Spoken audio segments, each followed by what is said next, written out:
Dari kecil, aku belajar satu perkara dari Mak. Kalau boleh, pilih barangan kita.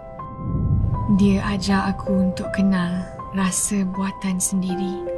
Ica, jangan lompat-lompat macam tu. Mak sentiasa bangga dengan barangan kita. Dia ajar aku percaya dengan barangan kita.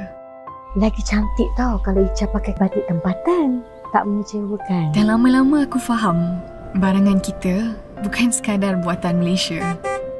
Weh, Syah, jom lah. Okey, jap.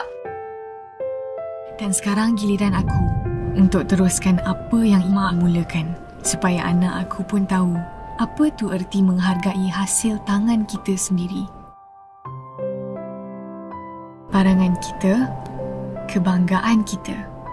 Jom beli lokal.